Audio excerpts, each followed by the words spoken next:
ভোটের বাদ্যে বেজে গিয়েছে চারদিকে। কালিয়াগঞ্জ বিধানসভা এখন রাজনৈতিক উত্তাপের তুঙ্গে। আর এই আবহেই ঢাক বাজিয়ে বর্ণাঢ্য অনুষ্ঠানের মাধ্যমে নিজের নির্বাচনী সংকল্প বা ইস্তাহার প্রকাশ করলেন তৃণমূল প্রার্থী নিতাই বৈশ্য। উন্নয়নের 10টি বিশেষ অঙ্গীকার নিয়ে কালিয়াগঞ্জবাসীর দরবারে হাজির তিনি। রবিবার রাতে কালিয়াগঞ্জ শহরের প্রাণকেন্দ্র বিবেকানন্দ মোড়ে এক উৎসব মুখর পরিবেশের সৃষ্টি হয়।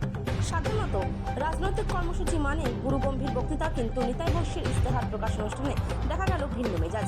এদিন প্রথাগত নিয়ম ভেঙে ঢাক বাজিয়ে ইস্তেহার প্রকাশ করেন প্রার্থী ও তার সহকর্মীরা। নিতাই বৈশ্য জানান, এই 10টি অঙ্গীকার শুধু প্রতিশ্রুতি নয়, বরং কালিয়াগঞ্জের মানুষের কাছে তার শপথ। এদিনের অনুষ্ঠানে অন্যদের মধ্যে উপস্থিত ছিলেন শহর তৃণমূল সভাপতি সুজিত সরকার, রাজ্য তৃণমূল সম্পাদক অসীম ঘোষ, পঞ্চায়েত সমিতির সভাপতি হিরণময় সরকার সহ তৃণমূলের নেতৃত্বরা। কালিয়াগঞ্জ থেকে অনুপ জয়সওয়ালের রিপোর্ট, বিগ নিউজ বাংলা।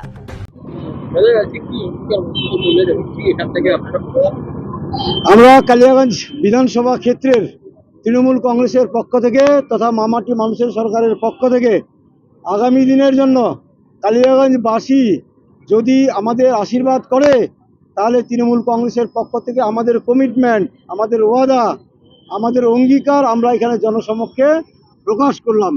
আমরা মামাটি মানুষের দল তৃণমূল কংগ্রেস, মামাটি মানুষের প্রধান মুখ্যমন্ত্রী মমতা বন্দ্যোপাধ্যায় তিনি যেটা বলেন সেটা করেন। সেই জায়গা থেকে আমরা শক্তি নিয়ে আজকে কালিয়াগঞ্জ বিধানসভাতেও মানুষের সামনে আমরা সবার সামনে বলছি যে আমাদের 10টি মূল অঙ্গীকার রয়েছে, যে অঙ্গীকারগুলো বিধানসভার বিধায়ক ছাড়া সরকার মামাটি মানুষের হচ্ছে, এটা নিয়ে কোনো দ্বিধা নেই। সে জায়গাতে কালিয়াগঞ্জের তৃণমূলের বিধায়ক না হলে এই মূল যে 10টি কাজ বাকি রয়েছে কালিয়াগঞ্জ বিধানসভায়, সেগুলো কোনোদিনও সম্ভব নয়। সেইগুলোকে পূরণ করার জন্য আমরা লিখিত আকারে, এই ফলক আকারে মানুষের জনসমক্ষে প্রকাশ করলাম এবং সেই অঙ্গীকারগুলো মানুষের কাছে রাখলাম। মানুষ আপনারা বিচার করুন, কালিয়াগঞ্জের সুধী সমাজ আপনারা বিচার করুন, আগামী দিনে আপনাদের সিলেকশন কী হবে। আমরা আমাদের পক্ষ থেকে এক একটা কাজ পূরণ করব। আগামী দিনে যদি মানুষ আমাদের ভরসা বিশ্বাস রাখে, তাহলে এক একটা করে কাজ পূর্ণ করব এবং এক একটা করে ফলক থেকে কাটবো।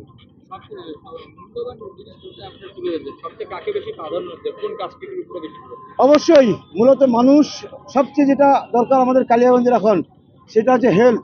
আমাদের স্বাস্থ্য নিয়ে আমরা খুব কষ্টে রয়েছি। আমাদের এখানে এডুকেশন আর একটা মহিলা কলেজ নিয়ে আমরা খুব চিন্তায় রয়েছি, এবং সাথে আমাদের পাওয়ার স্টেশন, আমাদের এখানে ইন্ডাস্ট্রি দরকার, শিল্প দরকার, যার জন্য পাওয়ার সাপ্লাইটা আমাদের খুব ভালো দরকার। সেজন্য আমাদের দুটো পাওয়ার সাবস্টেশন দরকার আছে, সেটা আমরা উল্লেখ করেছি। আমাদের এখানে খুব ভালো সম্ভাবনা রয়েছে মাঝারি ক্ষুদ্র শিল্পের জন্য, বড় জমিও পড়ে রয়েছে। সেটাতে যাতে আমরা বড় শিল্প করতে পারি, অনেক ছেলে মেয়ে যাতে কর্মসংস্থানের ব্যবস্থা হয়, সেটারও আমাদের এখানে একটা অঙ্গীকার হিসাবে আমরা রেখেছি। এরকম বেশ কিছু গুরুত্বপূর্ণ জিনিস আমরা এখানে অঙ্গীকার আকারে রেখেছি।